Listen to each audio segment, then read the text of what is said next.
पुनीत जोशी जी हमारे साथ जुड़े हैं रतलाम से। गुड मॉर्निंग पुनीत जी, क्या सवाल है आपका? Good morning madam. मैं आपके शो का बहुत बड़ा फैन हूँ मैडम। धन्यवाद। मैडम मेरा क्वेश्चन है IRFC के लिए। मेरे पास 30.14 के 300 स्टॉक्स हैं, तो मैडम उसके लिए क्या रहेगा? क्योंकि मैं बोर हो चुका हूँ उसको देख देख के, इसलिए। नहीं, 30 रुपए की खरीदे ना? Yes ma'am. बस ना, अब तो हो गया, ठीक है। अब तो बोर मतलब अब तो हो गया। 147 पे ट्रेड कर रहा है, 30 रुपए पे खरीद के रखा हुआ है। और रिसेंटली ये खबरों में भी बना हुआ था, अभी इसने 2840 का वो फंड रेस किया है through 10 year bond at the interest of 7.15%। ठीक है अमित सर, मैं तो कुछ इसमें बोल लूंगी नहीं, क्योंकि बोर हो गए हैं तो निकल लिया जाए सीधा सीधा। जी, बोर हो गया तो एटलीस्ट 50% मुनाफा पोजीशन में बांध ले। स्टॉक एक साइडवेज कंसोलिडेशन में है, तो जब एक कंसोलिडेशन में आता है तो एक दायरे में आ जाता है। नीचे में 136 और ऊपर में मैं देख रहा हूँ 167। ये 30 रुपए के दायरे में स्टॉक अप डाउन कर रहा है। जब तक यहाँ पे एक रेंज ब्रेकआउट नहीं होगा, we will not see a move. तो बोर हो गए हैं और मुनाफा अच्छा खासा है, तो एटलीस्ट 50% पोजीशन में बांध लेना चाहिए मुनाफा। और बाकी पोजीशन का एक स्ट्रिक्ट स्टॉप लॉस 136 रुपीज का पोजिशनल स्टॉप लॉस लगा के रखेगा। तो पार्शियल प्रॉफिट बुकिंग की सलाह यहाँ पे आपको IRFC में देखने को मिल रही है। 126 का स्टॉप लॉस मेंटेन करके चले फिलहाल इस पर्टिकुलर काउंटर में। अगले सवाल की ओर बढ़ते हैं और जुड़ते हैं अरविंद जी से। अरविंद जी गुड मॉर्निंग, कहाँ से बात कर रहे हैं आप? गुड मॉर्निंग मैडम, मैं अरविंद बोल रहा हूँ कोलकाता से। अरे वाह जी, आपका सवाल?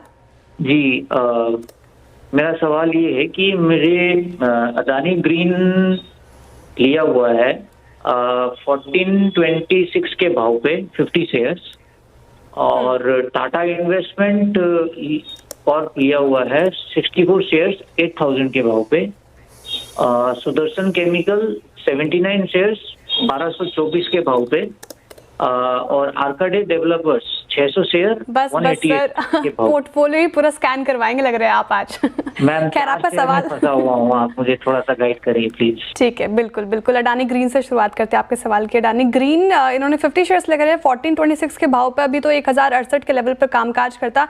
फिलहाल 2 दिन से इसमें तेजी देखने को मिल रही थी अमित जी, लेकिन 6 महीने का चार्ट देखें अगर तो काफी ज्यादा करेक्ट हो चुका है, 40% से ज्यादा।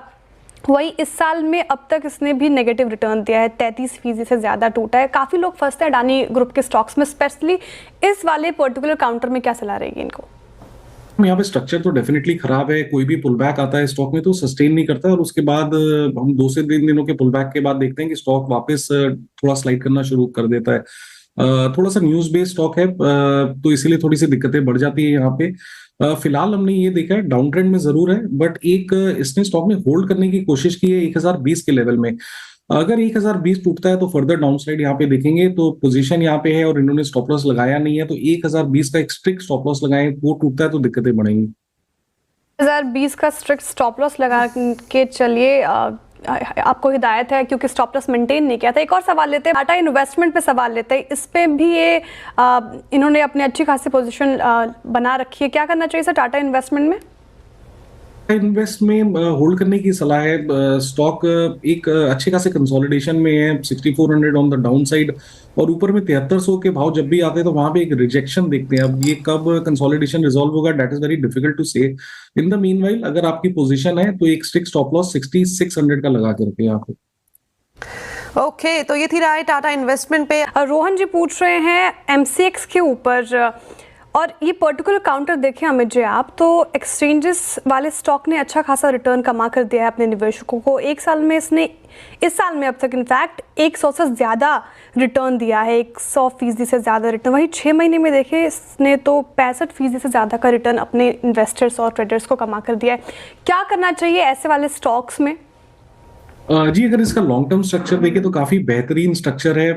हर छोटी मोटी गिरावट में भी, छोटे मोटे पुल बैक में भी यहाँ पे रेगुलर हमने डिमांड देखी है, और ओवरऑल स्ट्रक्चर अभी भी पॉजिटिव है। और अगर डेली चार्ट देखें तो स्टॉक ने पिछले 1.5 साल में अपना 50 डेमा कभी वायलेट नहीं किया। जब भी 50 डेमा पे आया वहां से एक डिमांड इमर्ज हुई है। अभी वापस हमने देखा कि कल के सत्र में इसने ऑलमोस्ट 50 डेमा टच किया, तो मेरे को लगता है कि stock once again it's at a good risk reward point. Trading के लिहाज से अगर बात करें तो कल का जो लो था दैट कम्स अराउंड 6286, जस्ट एक 100 रुपए का स्टॉप लॉस है। अगर 6286 के स्टॉप लॉस के साथ लिया जा सकता है for a rebound once again to 6500 and 6700। Well तो ये थी राय एमसीएक्स में, और हमने 3 हफ्ते पहले ही देखा था कि इसने अपने ऑल टाइम हाई 7000 के मार्क को पहली बार क्रॉस करा था। उसके बाद थोड़ा सा इसमें प्रॉफिट बुकिंग जो आना जायज़ भी है, और वापस से ट्रेजेक्ट्री जो है वो काफ़ी अच्छी दिखाई दे रही है।